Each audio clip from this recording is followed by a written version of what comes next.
तो अभी तक कुछ भी किसी के मन में कोई प्रश्न या any comment, anything that anybody has to share?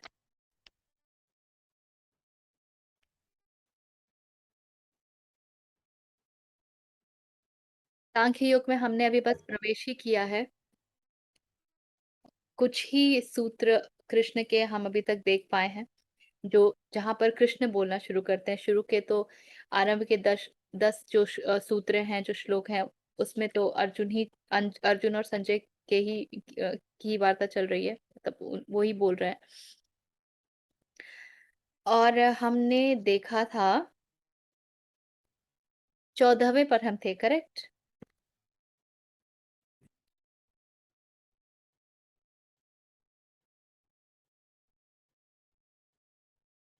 तो 14th में हम वहां पर आते हैं जहां पर हम डुअलिटी की बहुत बातें करते हैं। कृष्ण कहते हैं कि ठंडी और गर्मी, अ, या कष्ट और प्लेजर एंड पेन, इनके जो नोशंस हैं, are born, O son of Kunti, only of the contact of the senses with their objects. इसमें बहुत सारे पार्ट्स हैं जो we should actually look at. There is duality. There is this sambodhan that Krishna is all the time doing in different way to Arjun. Then there is contact of senses with their objects. And then Krishna says, they have a beginning and an end. They are impermanent in their nature. Bear them patiently, O descendant of Bharata. तो जब कृष्ण अर्जुन को अर्जुन न कह करके कुंती पुत्र कहकर संबोधित करते हैं,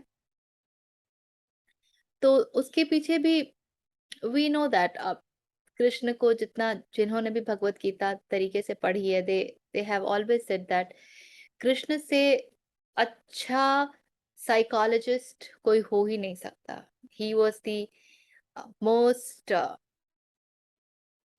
the first of the psychologist, and the way he has understood mind, nobody does.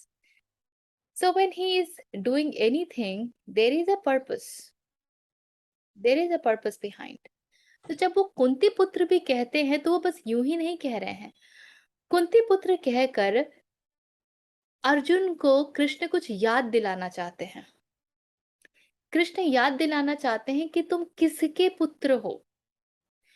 और इसका मतलब यह है कि कुंती का भी कुछ गौरवशाली इतिहास रहा है। कुंती ने भी ऐसे कर्म किए हैं जिसको युद्ध क्षेत्र के बीच में कृष्ण अर्जुन को याद दिला रहे हैं कि तुम उसके पुत्र हो। जैसे हम कहते हैं ना हमारे रेगुलर कॉन्वर्सेशन में, अरे यार, तुम ऐसे पेरेंट्स के बच्चे हो और तुम ऐसा बोल रहे हो। तुम्हारा तुम्हारे सिबलिंग ऐसे हैं और तुम ऐसे हो। हम करते हैं ना ये काम।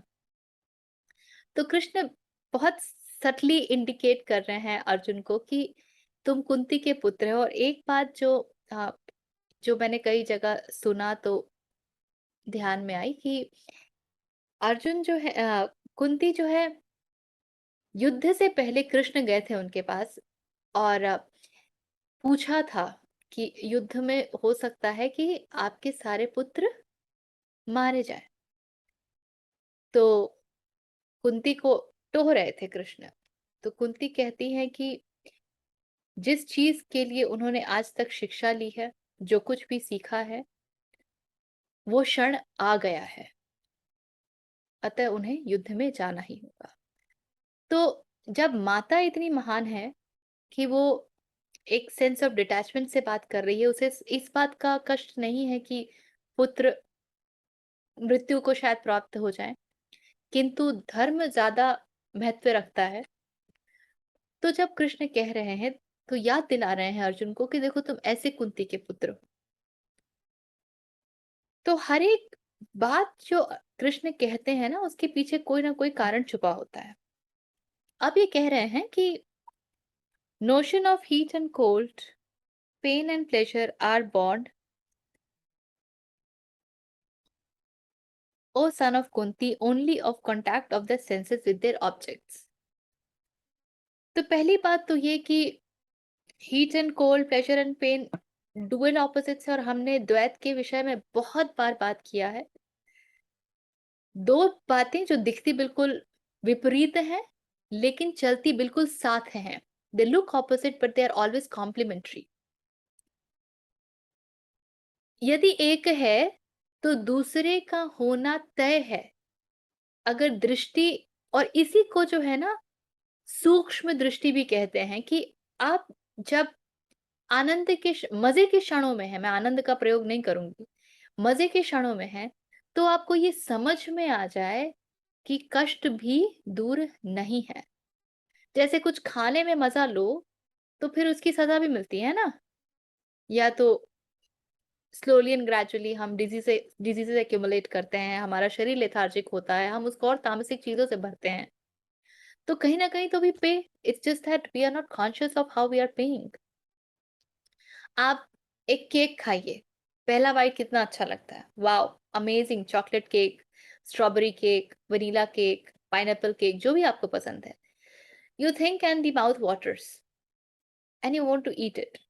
पहला बाइट अमेजिंग, दूसरा बाइट अमेजिंग, एक पीस अमेजिंग, उसके बाद दूसरा खाइए, फिर तीसरा खाइए, और फिर कहते बस करो, मन बिल्कुल अब मीठा मीठा हो रहा है, और जरा खाते जाइए, तब कैसा लगता है। वही केक जो इतना स्वादिष्ट लग रहा था, मुंह में पानी आ रहा था, अब कष्ट का कारण बन गया है। और गुरजेफ एग्जैक्टली यही करते थे। उनके पास जब लोग जाते थे ना कि मैं स्मोकर हूं, आ, मुझे इस आदत से मुक्ति चाहिए, तो कहते थे अच्छा तुम स्मोक करते हो, कितना करते हो?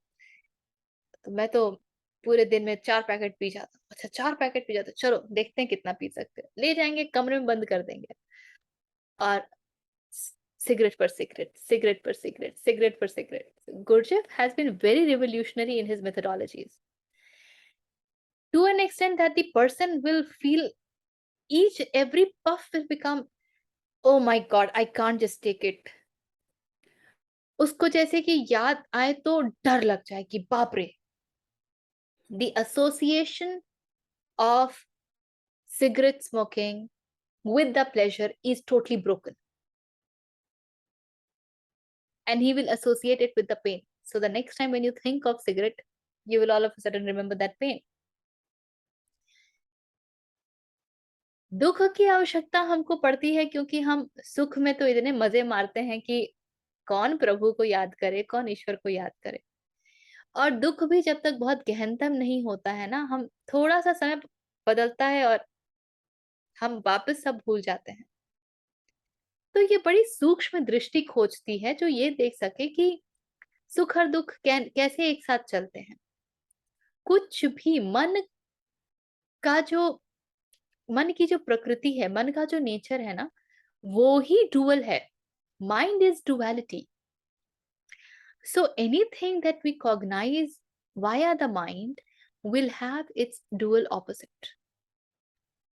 वो कहीं नहीं गया है।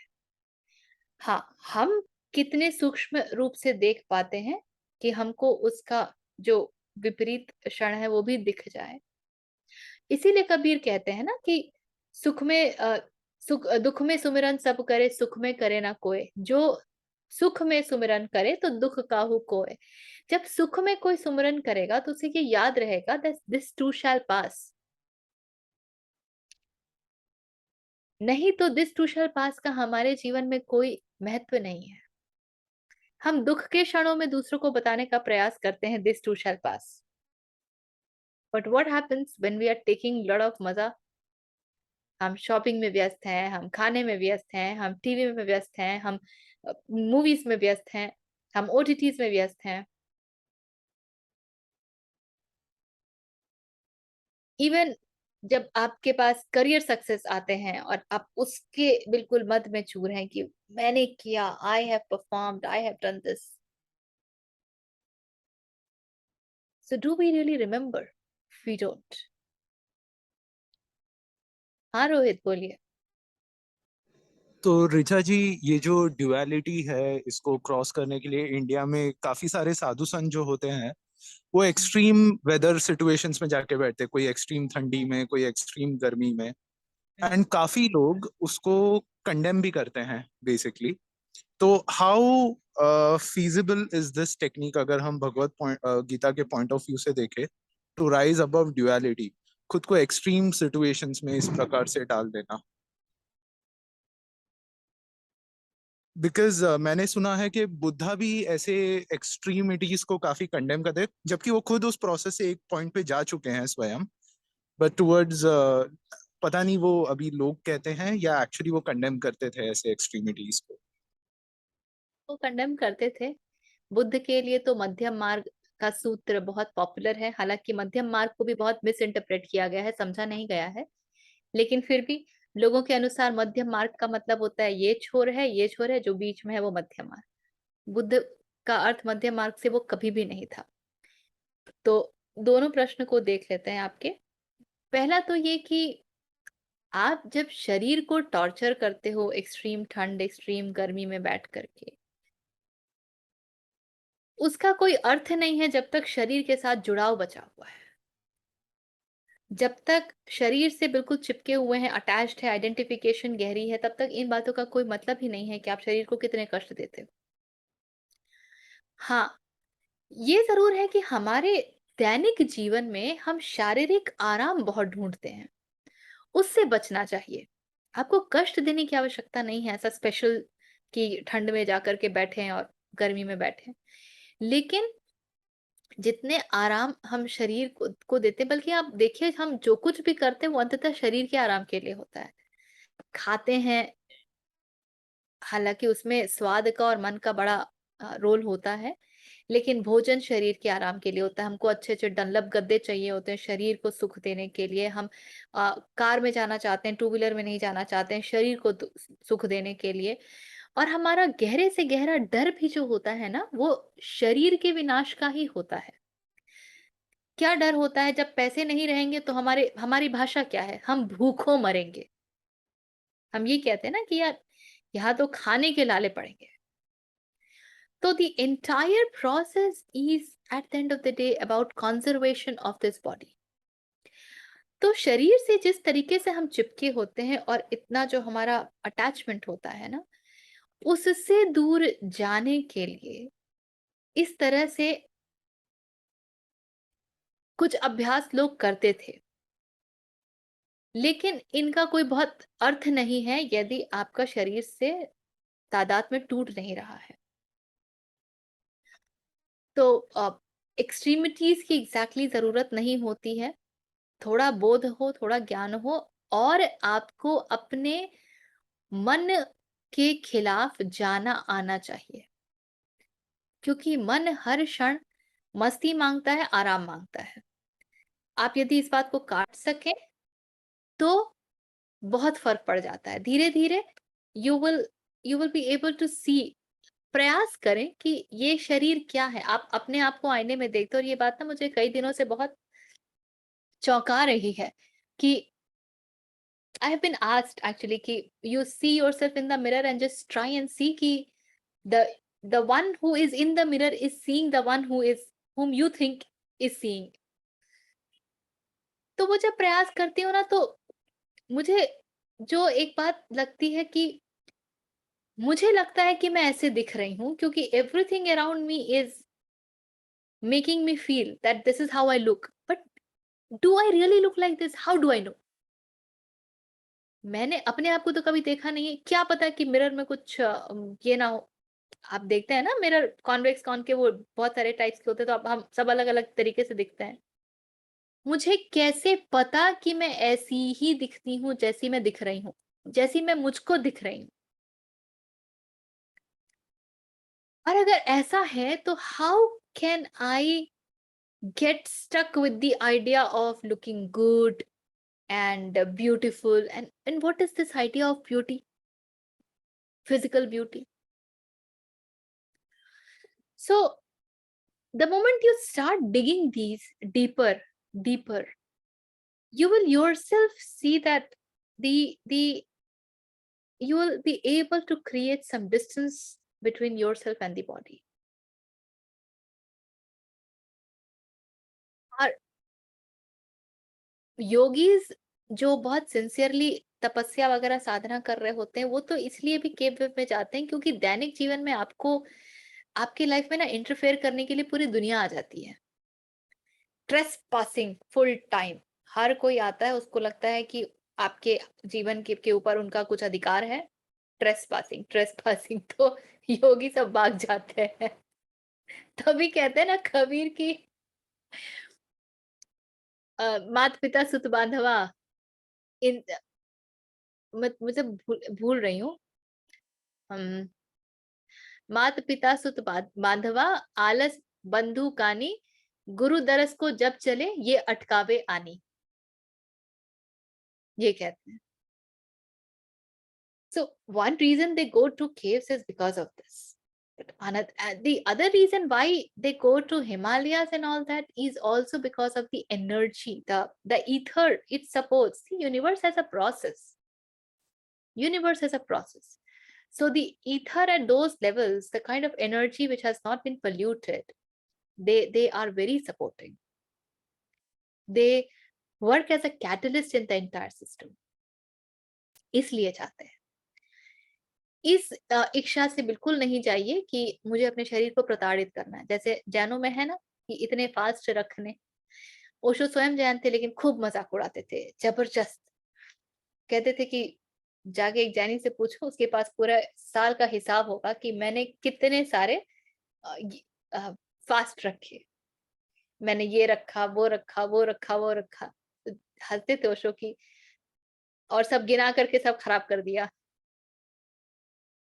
And he took it to another level. He would say कि आप अहिंसा के पुजारी हो, और जब अपने आप को, अपने शरीर को इस प्रकार से फास्टिंग में एक्सपोज करते हो, तो where do you get your nutrition to stay alive? You break your fat cells, you feed on your body. वो हिंसा क्यों नहीं है? तुम अपने शरीर का तो हनन कर रहे हो ना, वो हिंसा क्यों नहीं है? He goes to that level to say. तो ये एक फैक्टर है कि उसकी इतनी आवश्यकता नहीं होती है। थोड़े बोध की, थोड़ी कॉन्शियसनेस की आवश्यकता जरूर है।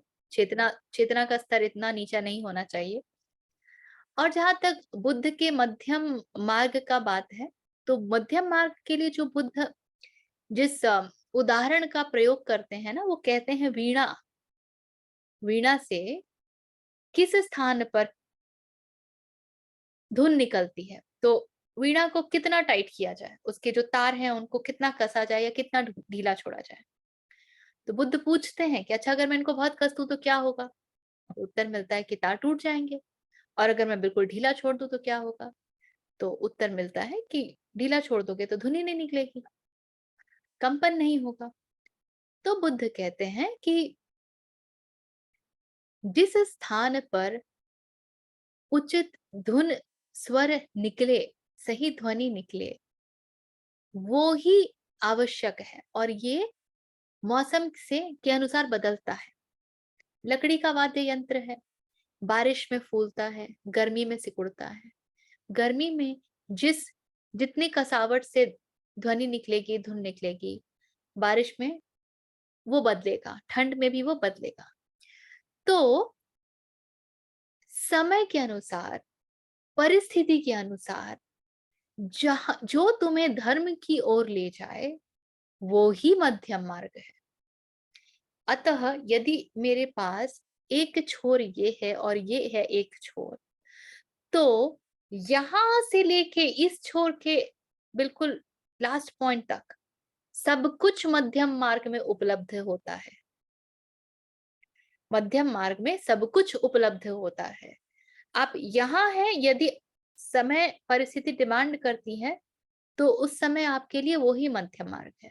जैसे मैं बहुत कॉमनली ये एग्जांपल यूज करती हूँ। आप सड़क पर जा रहे हो लेफ्ट साइड में, वही चलना तो लेफ्ट है, और सामने से एक ट्रक आ रही है। मान लीजिए ड्राइवर ने पिया हुआ है और वो गाड़ी जो है उल्टी दिशा की ओर आप ही की तरफ की जगह आप ही की तरफ चला करके आ रहा है, तो आप क्या करोगे?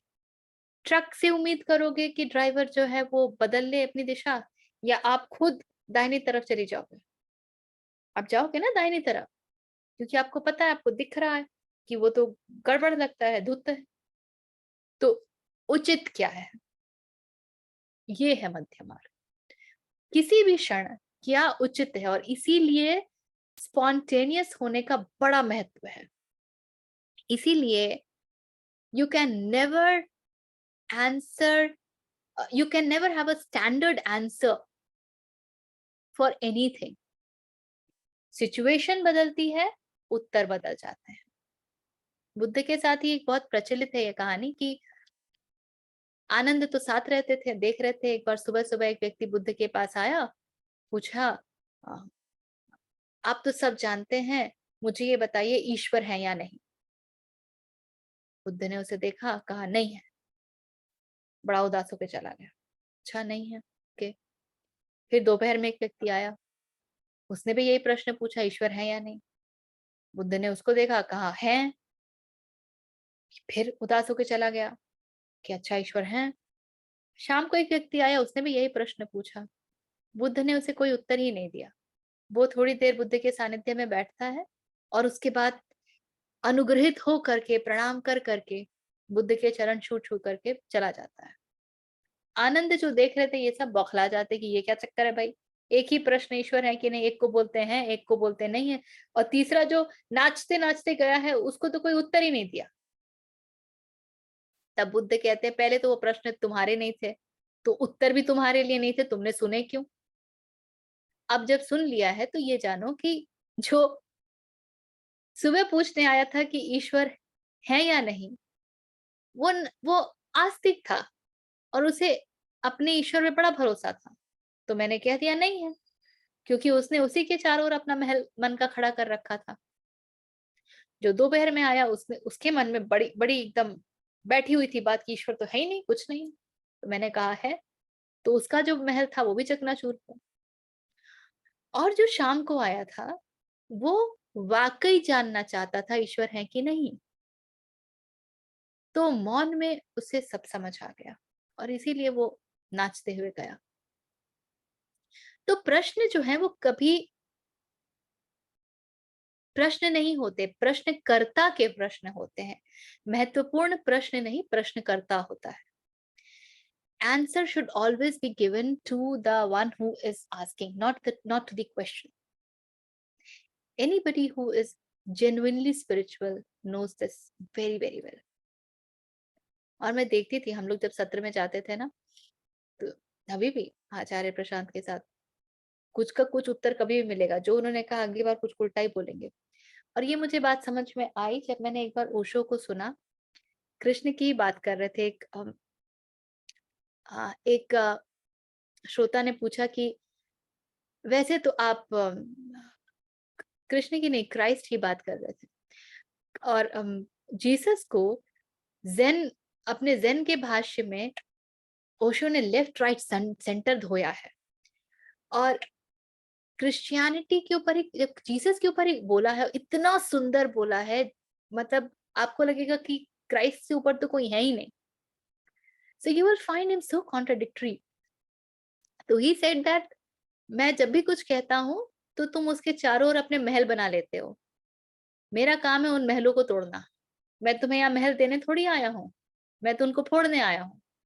तुम धारणाएं बनाने में इतने उस्ताद हो कि कुछ मिलती है पकड़ लेते हो, और मेरा काम है कि वो सब मैं तुमसे छुड़वा लूं। That's why people who are genuinely spiritual, they will sound very contradictory, because they're answering who you are at that moment, not to the question.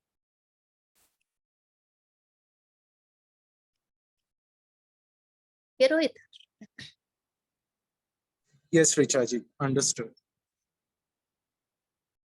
तो ये बात यदि हमें याद रहे कि द्वैत कैसे ऑपरेट करता है, हमारे जीवन का बहुत कुछ एकदम इजी हो जाएगा। इसीलिए मैं जब I used to go to this engineering college for life skills. तो वहां पे हमने डुअलिटी का एक सेशन किया था। तो एक एक स्टूडेंट ने पूछा कि मैम, कल हमारा ना फ्रेशर्स पार्टी था, उसमें मिस्टर एंड मिसेस फ्रेशर्स चुने गए, तो अब बताइए, they are having a gala time, क्या प्रॉब्लम है उनके लिए? ऐसे देखो, अगर तो वो इस चीज को लेके नॉन सीरियस है कि ठीक है बन गया तो बन गया, बढ़िया है, हो गया, मजा आ गया, खत्म, तब तो बढ़िया। पर अगर इस बात को लेके वो बहुत सीरियस है कि यार I am mister fresher, I am miss fresher, तो देखो आगे क्या होगा उनके साथ। धीरे धीरे जैसे जैसे समय बीतेगा, आप लोगों के दिमाग से मिस्टर एंड मिसेस फ्रेशर का भूत उतरेगा। उतरेगा? हाँ मैम। जब भूत उतरेगा तो उनके लिए बहुत डिफिकल्ट होगा कि यार मुझे उस समय इतनी वैल्यू मिली, अब वो वैल्यू घट गई है।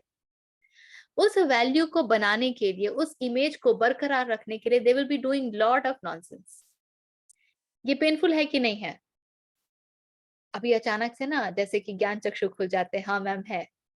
तो ये बात अगर हमको समझ में आए ना कि डुअलिटी किस तरीके से साथ चलती है, आज जो खाना अच्छा लग रहा है, और ये हमारी बॉलीवुड तो डुअलिटी को अमेजिंगली दिखाती है। सारे हीरो हीरोइन में शुरू में पूरी लड़ाई मार धाड़ चल रहे होते हैं, और बाद में उनके बीच में बड़ा प्रगाढ़ प्रेम हो जाता है, जिससे जितनी डिग्री की लड़ाई, उससे उतना डिग्री का प्रेम। And you have these movies, Dil वगैरह थे, हम लोग के टाइम के थे, 90s में। एग्जैक्टली यही कहानी चलती थी ना। इनिशियली कितना लड़ाई है, कॉलेजेस में लड़ाई है, और बाद में love in with each other में पागल हुए जा रहे हैं। तो duality, if you are hating something, you know that there is complete potential for you to get attracted to that stuff, whatever it is, चाहे वो एक अटायर हो, चाहे वो कोई लाइफस्टाइल हो, कुछ भी हो, चाहे वो पर्सन हो। If you are in love and hate relationship, then anything can happen. So to be able to remember this at any given point of time is very very important. उसके आगे कृष्ण कहते हैं they have a beginning and an end. तो अच्छा, only of the they are born only of the contact of the senses with their objects. Senses है और sensory objects हैं। आंख का ऑब्जेक्ट क्या है? दृश्य है। कान का ऑब्जेक्ट क्या है? ध्वनि है।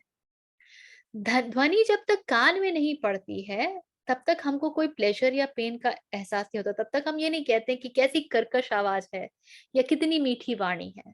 हम ये नहीं कहते कितना मधुर संगीत है या कितना बेकार संगीत है। तो सेंसेस के साथ उनके ऑब्जेक्ट्स जब संपर्क में आते हैं, when they meet, that is when pleasure and pain, heat and cold, etc., etc., all the dualities, they become our experience.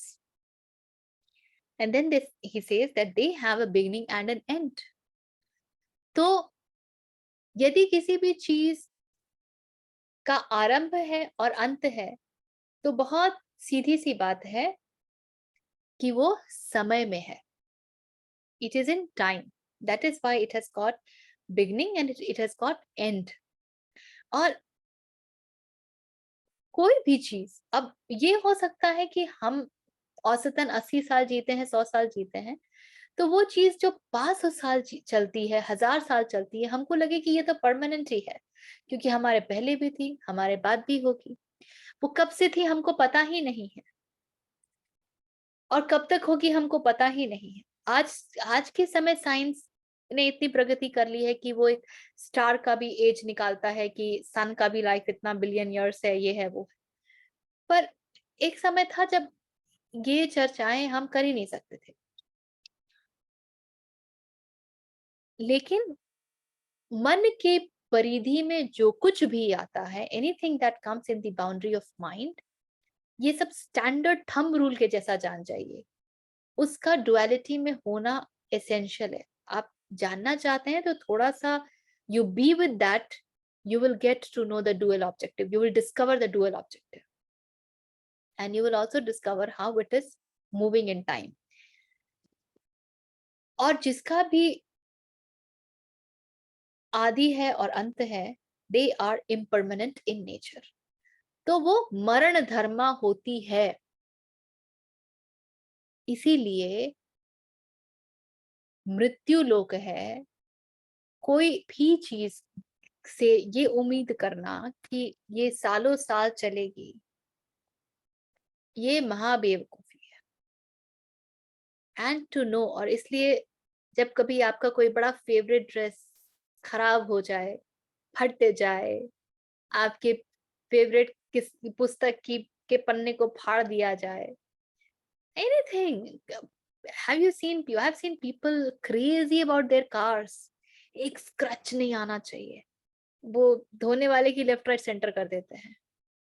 Anything, तुम फीमेल्स को देखिए, मेरी साड़ी, मेरे इयररिंग्स कैसे तोड़ दिए तुमने, all that crap. The one who understands will be all right, कि इसको ऐसे ही जाना था, शायद चला गया। You will not feel the pain and the pleasure कि ये आ गया है, ये चला गया, ठीक है, आ गया तो आ गया, चला गया तो चला गया। जब तक मेरे काम आया, मैंने यूज किया, बढ़िया बात है, कहानी खत्म हो जाती है। It was there for me to use it, I used it and it has gone, it's fine. And then Krishna कहते हैं, bear them patiently O descendant of Bharat. फिर से एक संबोधन है कि भरत के वंशज, उनको पेशेंस के साथ बियर कीजिए। पेशेंस का मतलब ये बिल्कुल नहीं होता है कि if I am being treated as doormat I will be patient. अरे उनको नहीं पता है, they are treating me as a doormat. You must know how to reply back, but patience का मतलब सिर्फ इतना है कि आप स्थितियों से विचलित ना हो जाएं। You don't get impacted, influenced by the situation, by people, by circumstances. Please know this this too shall pass, एकदम स्टैंडर्ड थी। एंड लिख के चिपका लो कहीं, अगर भूल जाते हो तो। सुबह उठ के दर्शन हो, दिस टू शैल पास के। रात को सोने से पहले दर्शन हो, दिस टू शैल पास के। तो if one is able to remember this, and one is able to remember that anything in this, on this planet, with anything with respect to this life is bound to die, then we know that we do not become very ingenuine in asking a lot of things. 15वें सूत्र में कहते हैं Krishna, that यम ही न व्यथयन्त्येते पुरुषम पुरुष शर्भ सम दुख सुखम धीरः। दुख सुख में सम, धीरः पेशेंट, सोमृतत्वाय कल्पते। That calm man who is the same in pain and pleasure, दुख सुख में समभाव, whom these cannot disturb, alone is able, O great amongst men, to attain to immortality. अब अर्जुन को संबोधित कर रहे हैं पुरुषर्षभः, जो पुरुषों में भी श्रेष्ठ है। बार बार याद दिलाना चाह रहे हैं कि तुम इतने जो अर्जुन दुख में डूबे जा रहे हो, विषाद में डूबे जा रहे हो, अचानक से तुम जो इतने रिश्तों के प्रति तुम्हारा नेह उमड़ पड़ा है, और तुम्हारा मोह उमड़ पड़ा है, इसको तोड़ो। अब ये बड़ा कठिन है सुन करके, दैट काम मैन। हाँ, वो होंगे वो काम मैन, मैं नहीं हूं वो काम मैन, हमारी ये स्थिति होती है।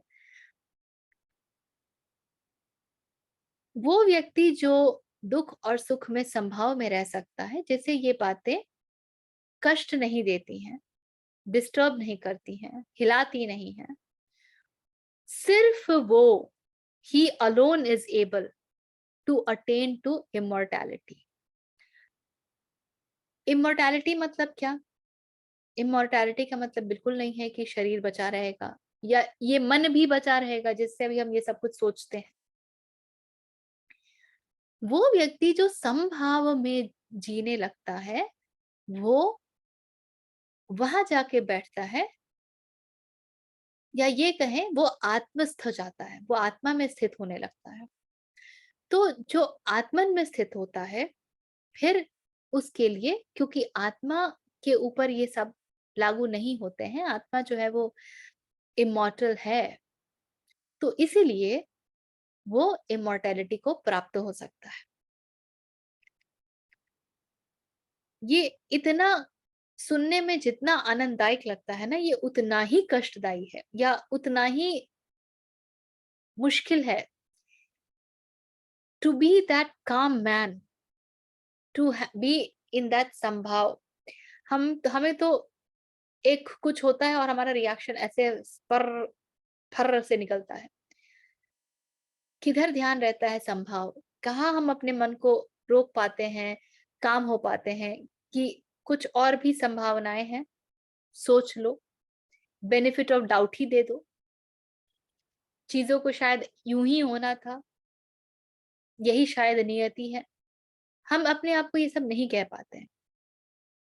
डिस्टर्ब होना बड़ा स्वभाव होता है, और क्योंकि हम अपने आप को ये सब नहीं कह पाते हैं, तो उसका एक जो रिजल्टेंट होता है वो ये है कि हम रिस्पॉन्ड नहीं कर पाते हैं। ये बिल्कुल भी कहीं से अर्थ नहीं है कि इनको बस ऐसे ही मान करके आप चुपचाप बैठ जाएं, कि अर्जुन मान ले कि दुर्योधन तो ऐसा ही दुष्ट है, तो बैठ जाए, लेने दो उसको सारा गांव, लेने दो उसको उसको पूरा राज्य। नहीं, इसका अर्थ ये होता है कि यथा उचित उत्तर दे पाने की क्षमता तभी आती है जब आप आत्मस्थ हो, क्योंकि वो स्थान है जहां पर आप किसी भी चीज को बिना प्रेफरेंसेस के, बिना पक्षपाती हुए देख सकते हैं। और अगर ये हम प्रैक्टिस करेंगे तो यू विल रियलाइज कि ये बहुत रिस्पॉन्सिबिलिटी का काम है, और हम इसलिए ये नहीं करते हैं। Very big reason why we don't do it is it demands lot of responsibility at our end. Imagine कि आपको प्रॉब्लम्स हो रहे हैं, आपको शरीर में कष्ट है, but you are holding yourself, you are not allowing yourself to get swayed. This demands immense responsibility to know how to respond. इसका मतलब ये भी है कि वो जो छोटी छोटी बातें जिसमें हम बड़े मजे लेते हैं, those victim ego, मेरे साथ तो ये हो गया, मेरे साथ तो वो हो गया, देखो ना ये ऐसे बिहेव करता है, देखो ना मेरा इतना लॉस हो गया, ये जो हम कहानियां गढ़ते हैं, इनसे हमको, अब ये हम नहीं कह सकते, हम ये सब कह ही नहीं सकते। सो मन, अहंकार जिन सब छोटी छोटी बातों में मजे मारता है ना, वो मजे को you have to leave, you have to let go, then only this calmness is possible. और क्योंकि हम उसको लेट गो नहीं करना चाहते, एक बार अपने आप को पकड़ के देखिए ना, जब इस तरीके की बातें निकलती हैं कि हाँ ये हो गया वो हो गया, जस्ट होल्ड योरसेल्फ कि ये मैं क्या बोलने जा रही हूँ, मैं ये क्या बोलने जा रहा हूँ। No excuse, then you will know it demands huge consciousness. बड़ी चेतना चाहिए उस समय अपने मुख से ये बातें ना निकले, इसका ध्यान रख पाने के लिए। 16th,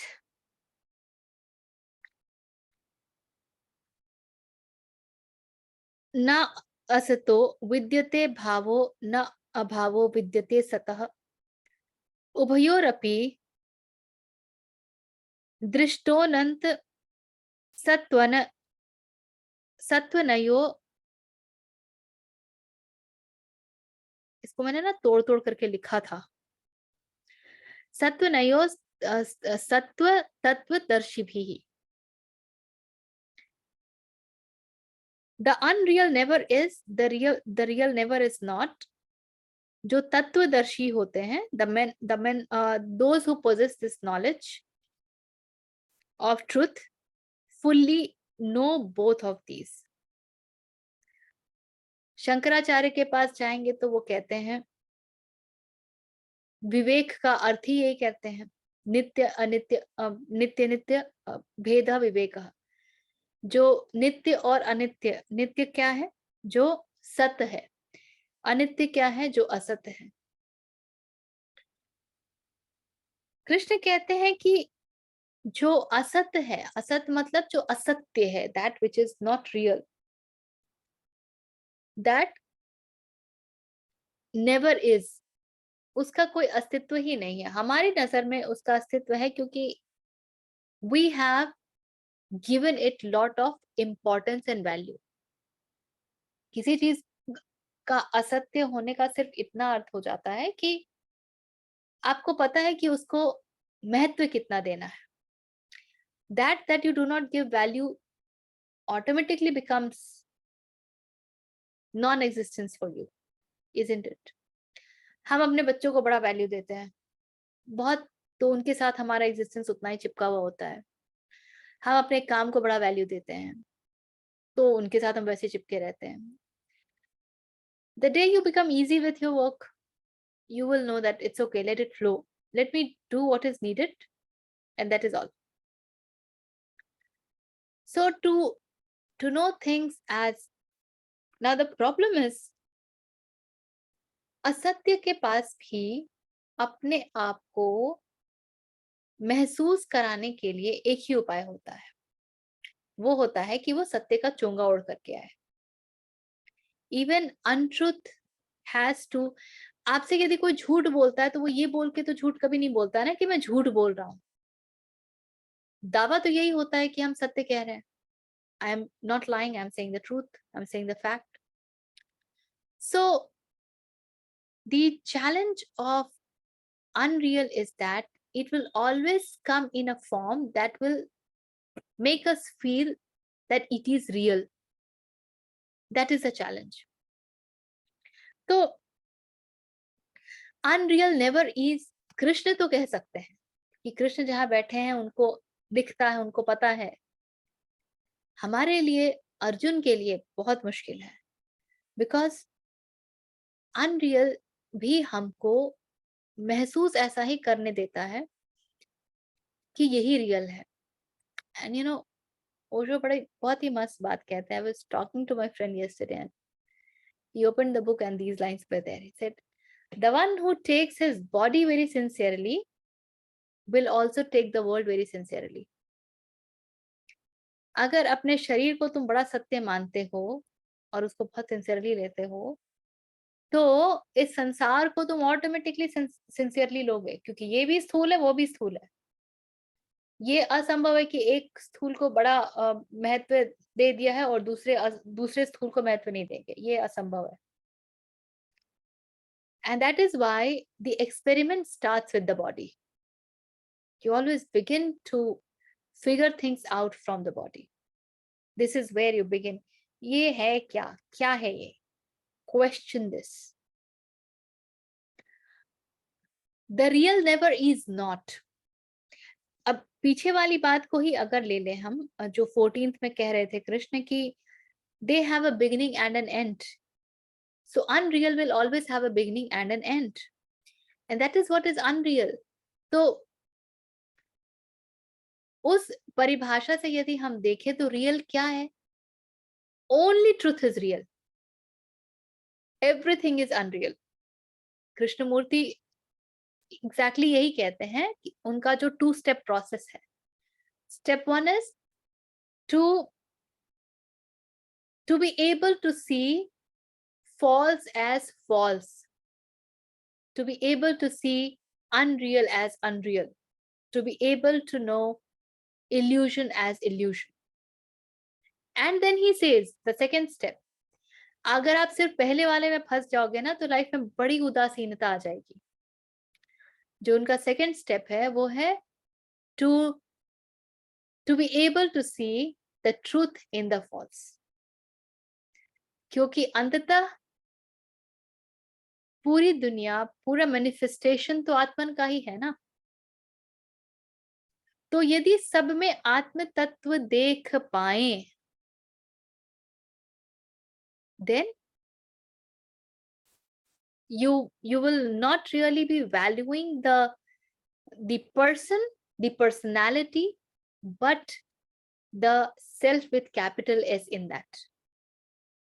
नमस्ते का जो पूरा अर्थ है वो यही है ना कि आप में जो आत्मन है, मैं उसको नमस्ते करता हूँ।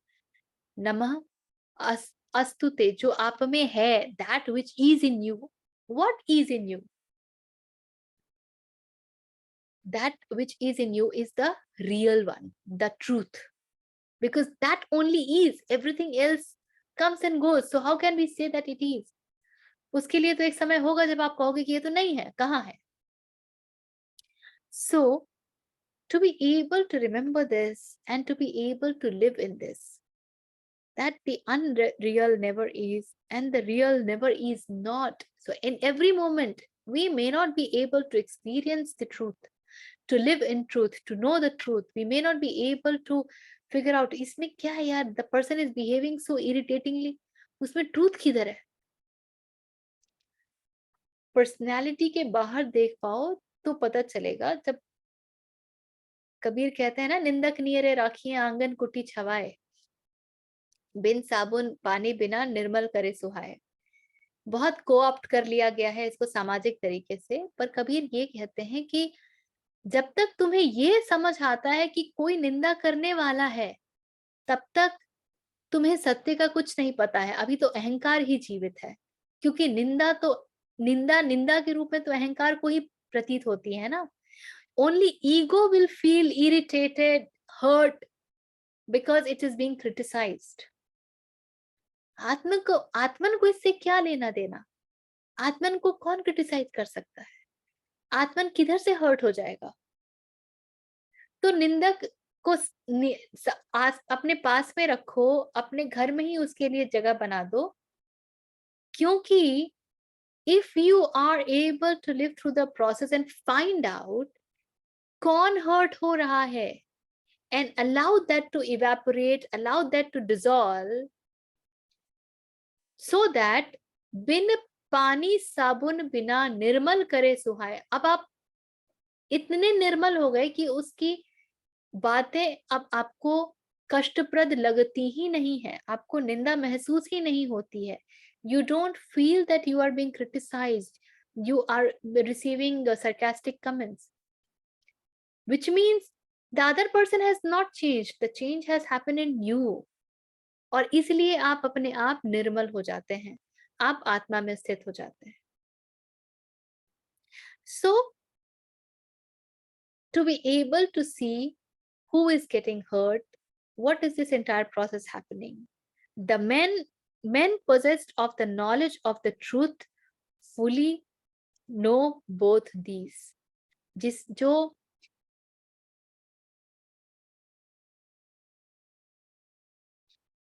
जो तत्व ज्ञानी है, और तत्व शब्द भी बड़ा सुंदर है, तत्व शब्द आता है तत्व से। इसका मैं आपको अगले सेशन में विश्लेषण दे दूंगी, जब हम सर्वप्रिय इनका जो मैंने संस्कृत वाला संस्कृत अप्रिसिएशन कोर्स कर रही थी, जब मैंने कहा था, जो पहला सेशन था तत्व के ऊपर, इतना खूबसूरत हमें इतना सुंदर बताया था। तत्व शब्द आता है तत्व से। तत्व मतलब क्या? दैट, तत्त्वम असि, दैट दाउ आर। तो तत्व ज्ञानी बोला ही उनको जाता है जो सत्य में जीते हैं, जिन्हें सत्य का पता हो। तो कृष्ण कह रहे हैं कि जो तत्वदर्शी हैं, जो जिन्हें तत्व का मालूम है, तत्व को इंग्लिश में कहते हैं essence, those who know this the essence, उन्हें जो सदा है और जो नहीं है, जो सत्य है और जो असत्य है, उसका सदा पता होता है, हर क्षण पता होता है। ठीक है।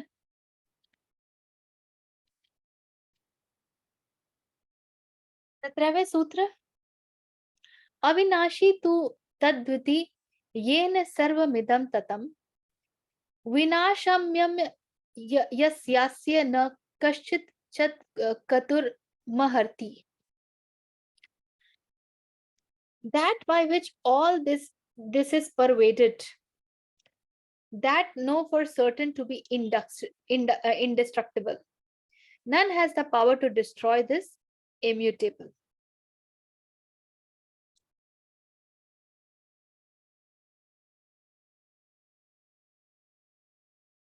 आपके पास गीता प्रेस वाली है ना आभा? हिंदी है? क्या है, अर्थ क्या दिया है? नाश रहित तो तू उसको जान, जिससे यह संपूर्ण जगत दृश्य वर्ग जगत यानी कि दृश्य वर्ग व्याप्त है। इस अविनाशी का विनाश करने में कोई भी समर्थ नहीं है। जनरली हमारा जो जनरल पैरलेंस में हम जो बोलते हैं that self is, Atman is all pervading,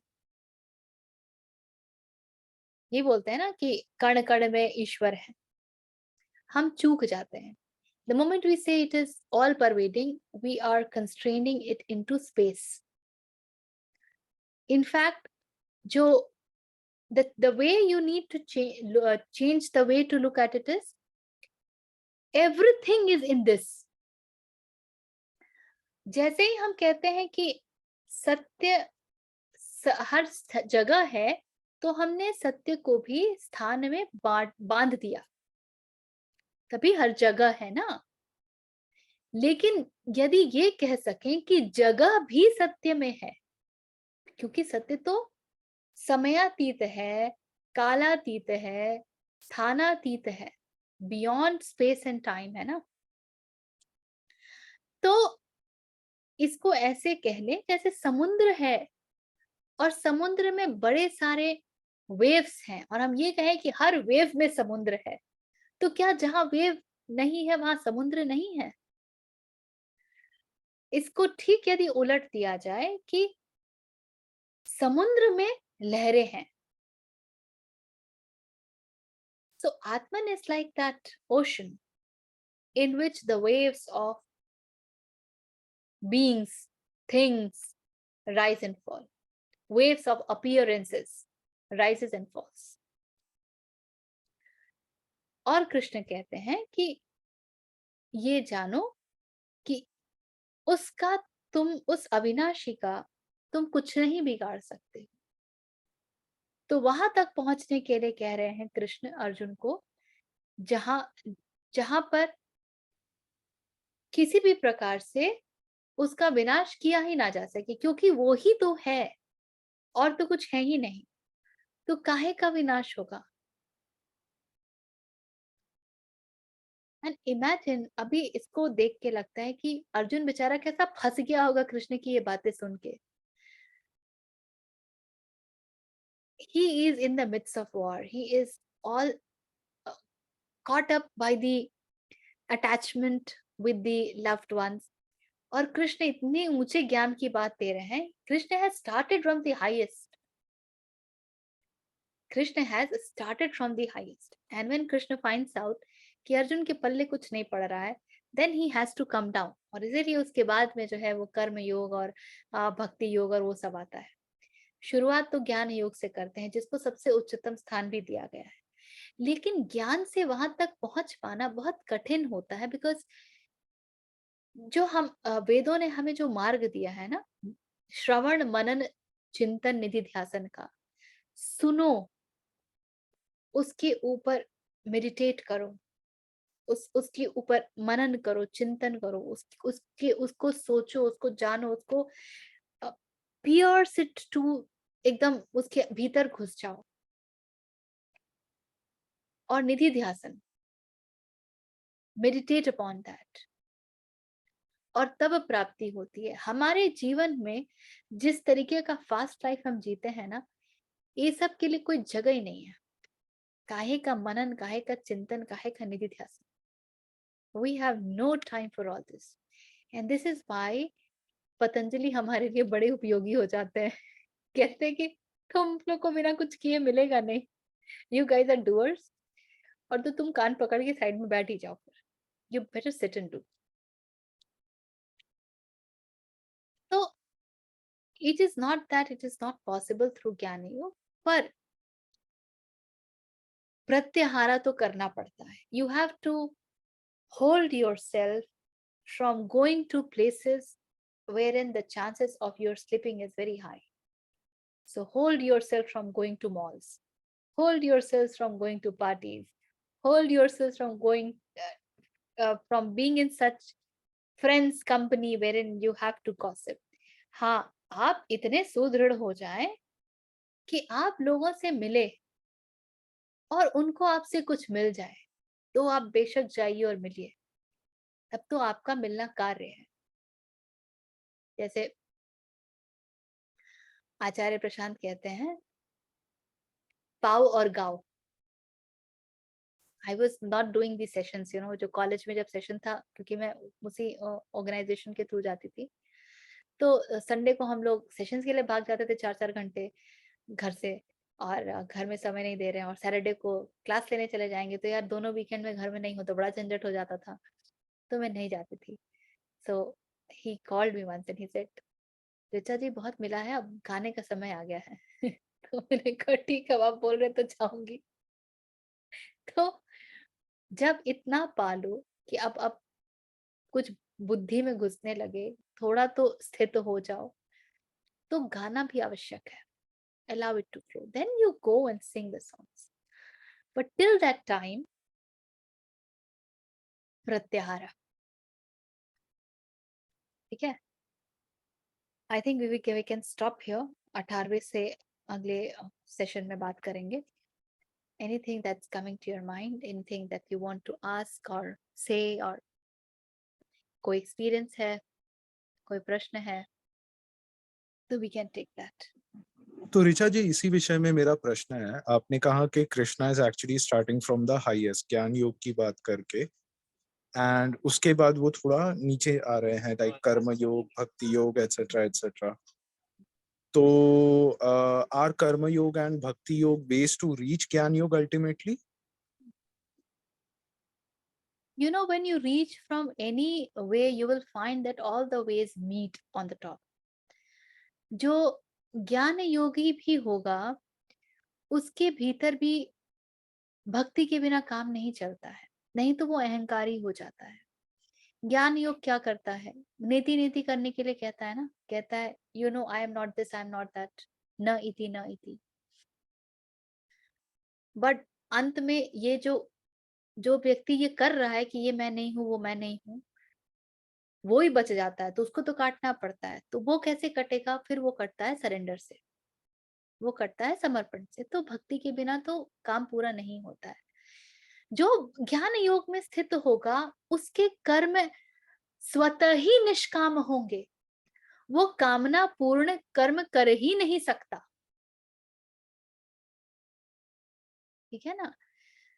तो आप किसी भी अब आप कर्म योग से जाइए, आप निष्काम कर्म की बात करते हैं। आप निष्काम कर्म जब करेंगे, तो ऑटोमेटिकली आप देखेंगे कि जब चाहत ही नहीं बची, तो मैं ये क्या चाह रहा हूं कि अपने आप को कंफर्ट दूं।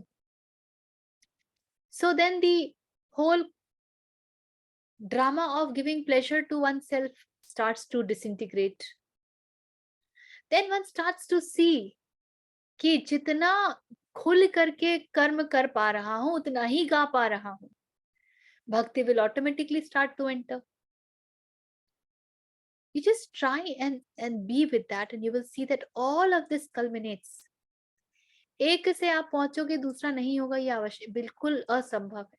पतंजलि भी जब हमको आपको याद होगा कि वो साधना करने के लिए कहते हैं, हमने पहले वाले समाधि पाठ में ही देखा था, बिना ध्यान के साधना यदि हो रही है, चेतना के बिना यदि साधना हो रही है, तो उसका कोई अर्थ नहीं होता है। साधना चेतना के साथ, because it is not the repetition that opens our mind, that makes us perfect. It is that consciousness in the repetition that opens our mind. So you will actually see that you try any method. इसीलिए मार्ग कहीं हो, पहुंचते आप एक ही हैं। And one of the best example is Ramakrishna Paramhans. उन्होंने क्या क्या नहीं किया, उनके लिए तो ये भी कहा जाता है कि एक बार तो बिल्कुल भक्ति में आकर के स्त्री रूप जीवन व्यतीत कर रहे थे, और उस समय उनको मासिक धर्म भी होता था।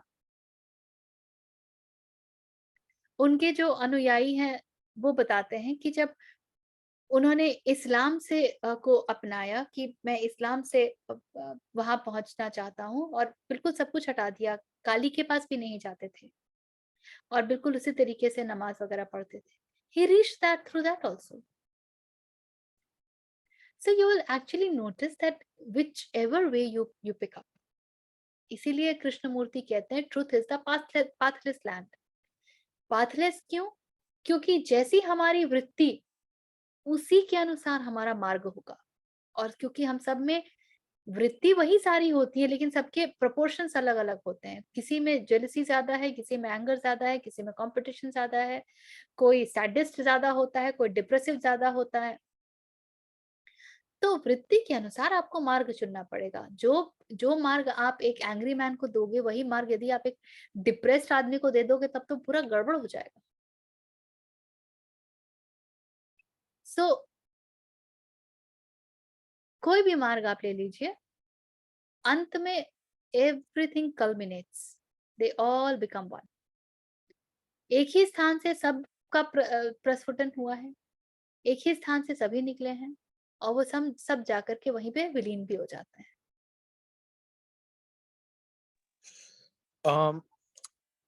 एक्चुअली ऋचा जी, एक कर्मयोग के विषय में ही मेरा एक और प्रश्न है. मैंने जितना स्वामी विवेकानंद को पढ़ा है और जितना आचार्य प्रशांत को सुना है, so both of them speak about having a goal and एक एम, ध्येय होना चाहिए.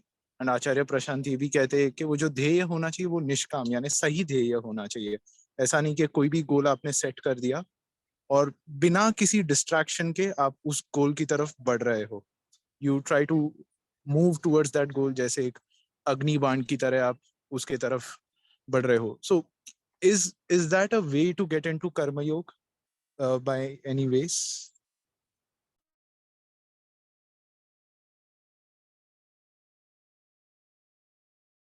ये हम लोग देखेंगे जब कृष्ण का कर्मयोग देखेंगे, तब थोड़ा और गहरे में उतरेंगे.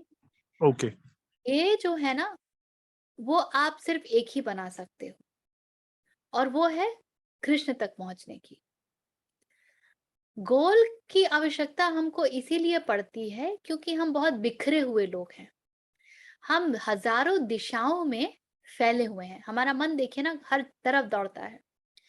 सो अगर आपको प्रत्याहार भी करना है, जो पतंजलि कहते हैं, तो you will have to bring your senses back from what all, हर उस स्थान से जो आपको प्रभु तक नहीं पहुंचाती हैं, जो आपको कृष्ण तक नहीं पहुंचाती हैं, जो आपको आत्मन तक नहीं पहुंचाती हैं. And you direct yourself towards that which takes you towards Atman. स्वधर्म भी यही है. धर्म धर्म का अर्थ वो जो आप धारण कर सकते हो. धारण वो करोगे जो आपको कृष्ण तक ले जाती है. तो स्वधर्म क्या है? वो जो आपको कृष्ण तक ले जाती है. That is only your dharma is depending upon who you are, where you are, what responsibilities, what values you have already assumed based on all those things. तो क्योंकि हम लोग गोल के बिना काम नहीं कर पाते हैं, सेंसेस है जो कहीं ना कहीं जाती ही है. तो जब गोल बनाना है ना, तो उत्कृष्ट गोल बनाइए. मेक दैट तो ऑफ. हाँ, सॉरी हाँ बोलिए. तो जब आप कह रही हैं कृष्ण तक जाना है, तो यदि हम पतंजलि की भाषा में बात करें, क्या हम इसे कृष्ण को समाधि कह सकते हैं, और उपनिषद की बात करें तो पूर्णता कह सकते बिल्कुल हैं इसको? बिल्कुल बिल्कुल बिल्कुल बिल्कुल 100%. ओके. कृष्ण ही शून्य है, कृष्ण ही पूर्ण है, कृष्ण ही समाधि है, कैवल्य है. ये तो भाषा का फर्क है, अर्थ तो सब एक ही है. ओके. जब हम गीता के माध्यम से जाते हैं तो हम कृष्ण की बात करते हैं. जब आप शिव सूत्र पढ़ेंगे तो आप शिव की बात करेंगे. जब आप पतंजलि पढ़ेंगे तो आप कैवल्य की बात करेंगे. भाषा बदल जाती है. जब आप उपनिषद पढ़ते हैं तो आप पूर्ण की बात करते हैं. जब आप बुद्ध के साथ होते हैं तो आप शून्य की बात करते हैं. भाषा बदल जाती है बस, और कुछ नहीं है. सब एक ही है, बिल्कुल सब कुछ एक ही है. निष्काम कर्म में होता ये है कि अब आप किसी गोल के लिए नहीं कर रहे हो, तो गोल और मन जो है ना, वो बिना गोल के काम कर नहीं पाता. उसको हर चीज में कुछ ना कुछ आउटकम चाहिए होता है. So when you allow the outcome to dissolve, you are actually allowing the mind to dissolve. You are asking the one who demands a result to dissolve. and hence doing thing without any goal, without any demand of क्योंकि हमारा गोल जो है वो जो पृथ्वी तत्व में है, जो पंचभूत से रिलेटेड है, जो संसार से रिलेटेड है, उसके बाहर हो नहीं पाता है. So when you become goalless, you allow that to become the goal. इसको ऐसे समझ लीजिए कि जब आप अपने आप को संसार से खाली करते हैं ना, तो आप पूर्ण को अपने जीवन में उतरने के लिए स्थान देते हैं. और जब तक आप संसार से भरे हुए हैं, तब तक पूर्ण नहीं उतर सकता. संसार इतना सा भी यदि हमारे भीतर है तो पूर्ण नहीं उतर सकता. पूर्ण को पूरा खाली चाहिए होता है. वो तो इतना बृहद है, जैसे घर में जितना फर्नीचर भर लो उतना ही लोगों के आने की, घुसने की ये के लिए स्थान कम पड़ जाता है ना. तो आप ऐसे समझ लीजिए कि पूर्ण को तो पूरा ही स्थान चाहिए, उसको पूरा पूरा आप चाहिए, 100% ऑफ यू. So निष्काम में, कर्म में, you allow the mind to dissolve because it is, mind will always demand result. When you're not asking for result, you're not allowing mind to interfere. You are working but not via the mind. You are just working. ये हो जाता है. और विवेकानंद को भी बहुत अच्छे से को ऑप्ट करके लिटरली अब्यूज किया गया है.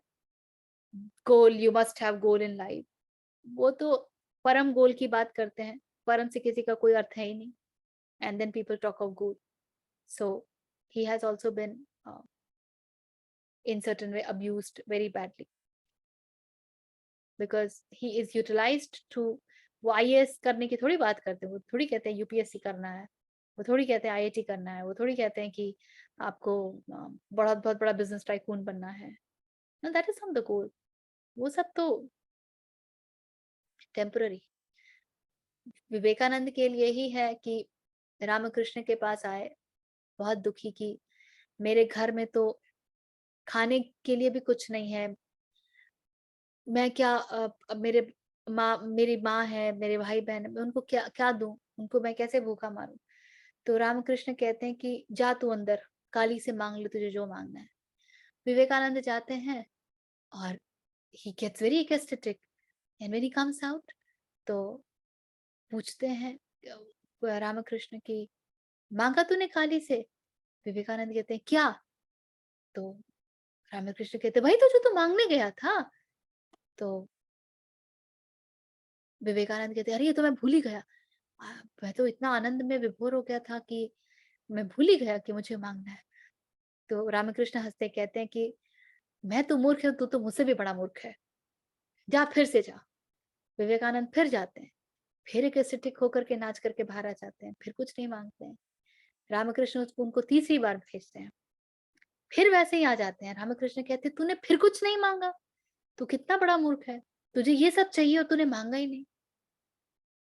So then Vivekananda understands that this is all conspiracy of Ramakrishna and Kali.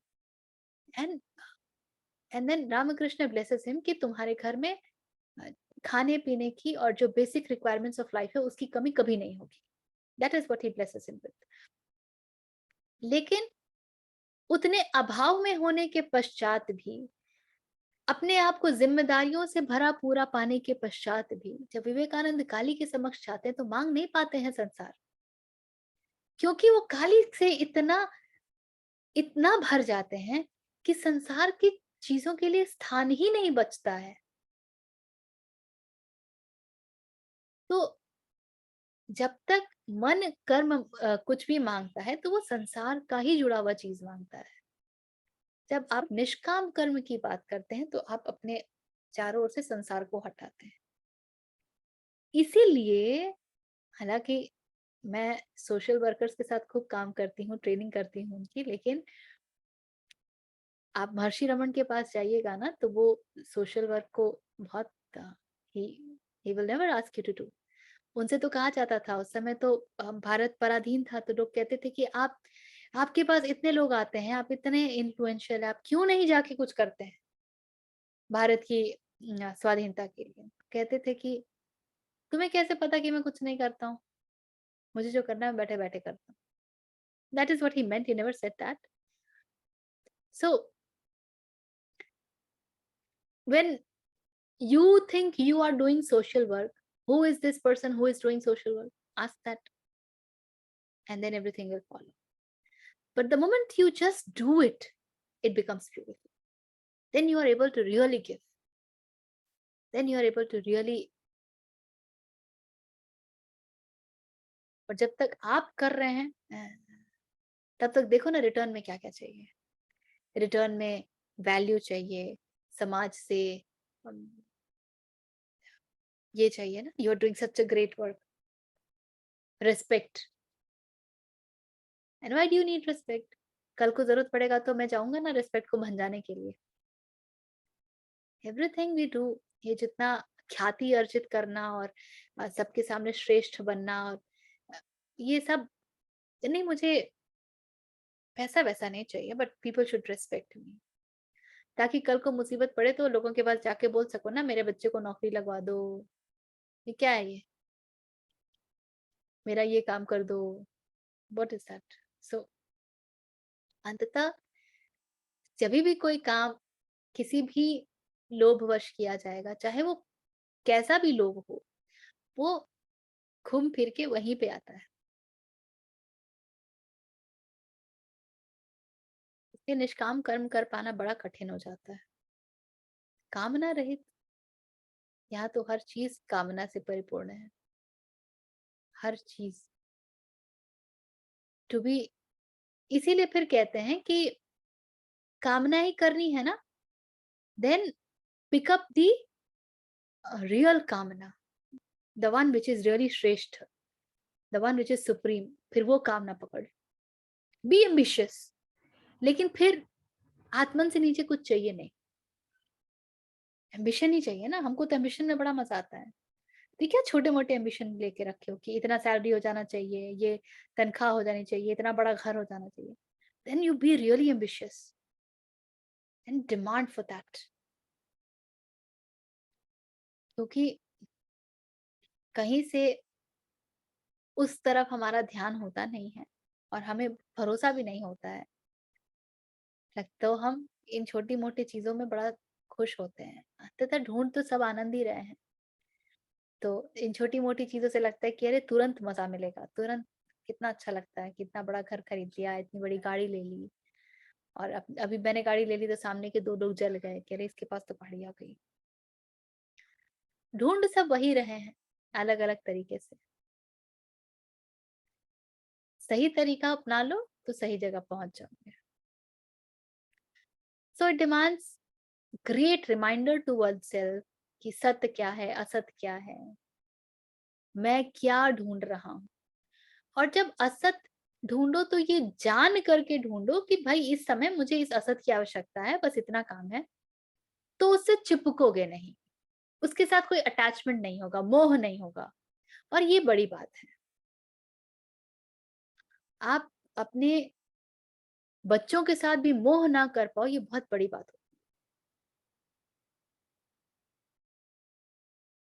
उनको भी यदि देना है तो ईश्वर के अलावा क्या दोगे? जो उसके अलावा तो जो भी दोगे वो सब छोटा ही निकलेगा ना। अपने जीवन के लिए ईश्वर को चुनते हो, उनके जीवन के लिए नौकरी चुनते हो, है ना? और कुछ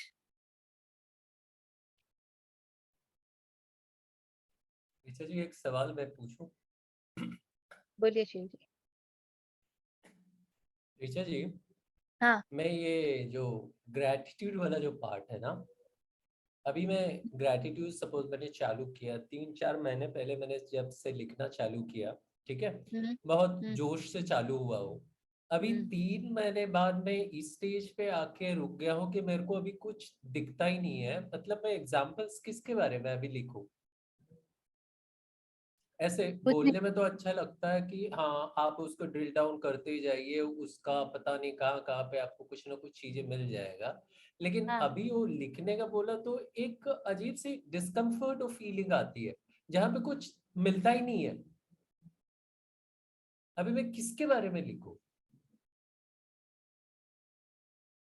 आप सांस ले रहे हैं, ऑक्सीजन है, ये ग्रेटिट्यूड की बात नहीं है।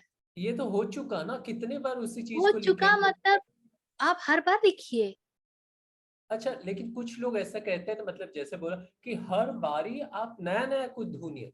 ये नया नया जो चीज होती है ना, ये इसी चीज को मैं हर दिन देख रहा हूँ, सनलाइट दिख रहा है, सांस आ रहे, पेड़ आ रहे, उससे ऑक्सीजन मिल रहा है, बर्ड्स की आवाज सुनाई दे रही है, ये सारी चीजें तो ठीक है, इसी को हर दिन रिपीट करते हैं। यस, देखिए क्या होता है मैं बताती हूँ। ये बहुत मजेदार प्रक्रिया है हमारे साथ। हम लोग ना स्तब्ध होना भूल गए हैं। जो एक होता है ना ठिठका सा रह जाना, वाओ, और एकदम शब्द चले गए। We become so one with it, we become so engrossed in that.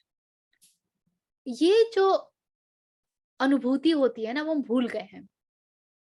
हम हर चीज को फॉर ग्रांटेड लेते हैं बड़े मजे में। तो क्या रोज पानी मिलता है इसको ग्रेटिट्यूड देना? क्योंकि रोज सुबह हम इस बात से आनंदित ही नहीं हो पाते हैं कि देखो आज पानी मिल रहा है, कल का क्या पता। तो ग्रेटिट्यूड कहाँ से आएगा? फिर तो वो बोरिंग बोरिंग ही लगेगा ना कि ठीक है ना, ग्रेटिट्यूड हो ना गया पानी के लिए। पर क्या आप हर दिन इस बात को लेके ठगे से रह सकते हो कि यार जीवन कितना भी बुरा हो, जो मेरे हिसाब से मेरे डेफिनेशन से बुरा है, लेकिन काम सारे हो ही रहे ना, थोड़ा आगे थोड़े पीछे, कितनी सुंदर बात है। हमारे जीवन में से, और ये शिव सूत्र में एक सूत्र है, मैं बिल्कुल भूल रही हूँ। अम, स्तब्धता से है, कुछ याद नहीं आ रहा, मैं बताऊंगी। तो स्तब्ध होना जो है ना, ये बहुत महत्वपूर्ण है जीवन में आनंदित रहने के लिए। और जब आप किसी बात को लेकर ठगा सा रह जाओगे, ठिठक जाओगे, अरे it was so amazing, and if you can be so amazing in the smaller things of life, then automatically you will feel gratitude for that. आपके पास पहनने को तरीके के कपड़े हैं, क्या ये ग्रेटिट्यूड की बात नहीं है? आजकल YouTube खोलो, पता नहीं मेरे YouTube में तो क्या प्रॉब्लम है ना, वो कीटो और ये सब के अलावा कुछ आता ही नहीं है एडवर्टाइजमेंट, सब रोने धोने वाले लोग। मैं देखती हूँ उनको, फिर मैं प्रार्थना करती हूँ कि हे प्रभु, अब मैं जितना हो सकेगा उतना ही कर सकेंगे। और फिर लगता है कि अरे, to have 4 limbs that are workable, so beautiful, gratitude। तो नई चीजें, ये सब उस फितूर से नहीं, क्या होता है नया, क्या होता है? नित्य नूतन तो सिर्फ सत्य है, बाकी तो कुछ सब पंच इसका बना हुआ है, पंचभूत का बना हुआ है। तो पंचभूत सब नया तो पक, वो सब रीपैकेजिंग है, और क्या है। सो forget new things, look at those small things time and again, and figure out what is there to feel gratitude for that. How beautiful it is that you are able to attend the session. हमारे group में 150 लोग हैं लगभग। कितने आते हैं? और कितने कष्ट की बात है कि हर व्यक्ति प्रभु की तरफ उन्मुख ही नहीं हो पाता with that degree. Is this not a factor of gratitude? बिना कृपा के कहाँ हो पाता है ये? तो बहुत छोटी छोटी बातें हैं जो कि ग्रेटिट्यूड के लिए बहुत काफी होते हैं। ग्रेटिट्यूड कोई चीज थोड़ी होती है करने की, ये सब तो न्यू एज फिलोसफी है, nonsense psychological drama. Feel gratitude, you will feel good about your life. जीवन का श्वास श्वास ग्रेटिट्यूड में डूबा ही होना चाहिए, then you will automatically feel good about it. उसके बाद लाइफ से डिमांड्स अपने आप जाती रहेंगी, जो आएगा ना उसको बड़े प्रेम से और बड़े ग्रेटिट्यूड से अपना पाओगे आप।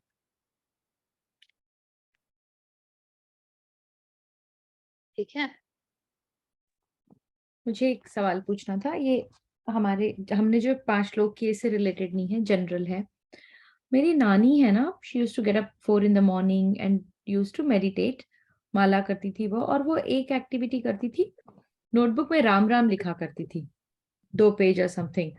तो हाउ डज दिस वर्क? मतलब इससे कैसे मेडिटेशन में हेल्प होती है? आई वांटेड टू अंडरस्टैंड कि टेक्निक काम कैसे करती है। I wanted to do, but वही है ना, थोड़ा सा जब तक समझ आएगा कि how it works, I think I am not going to put a pen to the paper. Can ये यू ना एक्सप्लेन ये क्या है मेथड? हम जैसे लोगों के लिए ये बड़ा कठिन काम है कि हम बस करना शुरू कर दें and let the effect happen. ये मैं इसके साथ आजकल स्ट्रगल कर रही हूँ, हर चीज को rationalise, to be able to let go the rational and just do it. करके देखते हैं ना क्या होगा। मुझे क्या पता कि कब होगा। और ये सबसे बड़ा प्रॉब्लम होता है ना, क्योंकि अ, कब कोई चीज फलित होगा इसका तो पता नहीं है। और जब हम रैशनलाइज करते हैं तो हम फल के बारे में पहले ही सोच लेते हैं, उसके बाद हमको लगता है ये तो हो ही नहीं रहा है। मैं आपको पूरी प्रक्रिया तो बता सकती हूँ, लेकिन प्रक्रिया जान के आपका भला नहीं होगा। You are answering the questioner, you are not answering the question. मैं समझ गई। ठीक है, thank you, that also helps. That also पीछे helps, that gives me the right push कि खुद ढूंढो। Allow things to happen. No, आपको अगर देखना है तो आप देखिए, फिर देखिए क्या भाव आपके मन में आते हैं, आप उससे जुड़ पा रही हैं कि नहीं जुड़ पा रही हैं। राम सिर्फ लिखने का शब्द नहीं है, वो शब्द नहीं है, वो बहुत कुछ है। वो उसके साथ रहने की प्रक्रिया है, उस चीज को अपने भीतर आने देने की प्रक्रिया है। नहीं तो कौन याद करता है राम को? हमारे यहाँ तो ये कल्चर में रहा है कि हम बच्चों के नाम जो है वो ईश्वर के नाम पर रखते हैं। शिव है, गणेश है, राम है, हरि है। क्यों? ताकि हम इसी बहाने उनका नाम ले सकें।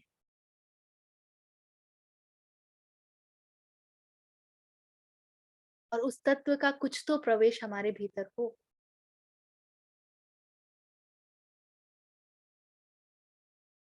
तो a few of the things it's not a good idea to fight anything जो कि मार्ग बताता हो ना, इसको फाइट करने की आवश्यकता नहीं है। आप कुछ समय कीजिए and just see if it is working for you. आप उसके साथ एकीकार हो पाते हैं कि नहीं, आप उसमें अपने आप को डिसॉल्व कर पाते हैं कि नहीं, आप डिसॉल्व हो पाते हैं कि नहीं, क्योंकि हर मार्ग हर व्यक्ति के लिए तो है नहीं। अभी आपको क्या पता आपके लिए क्या मार्ग है।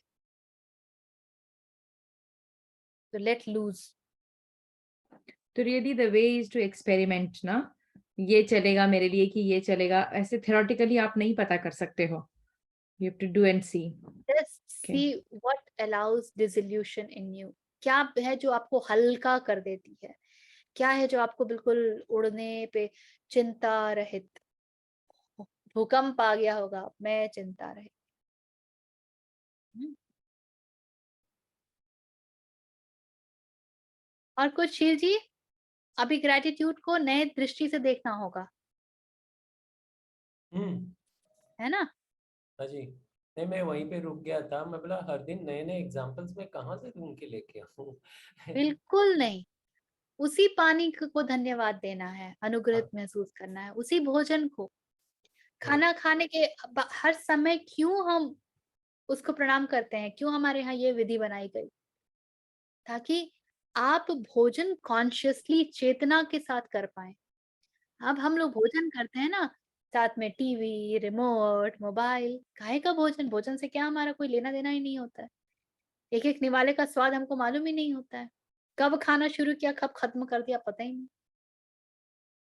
ऐसे अन्न खाएंगे तो जैसा अन्न वैसा मन, और खाते भी अड़ंग बड़ंग है ना? स्वाद किसी भोजन की वस्तु में नहीं छुपा होता है, स्वाद हमारे मन में छुपा होता है।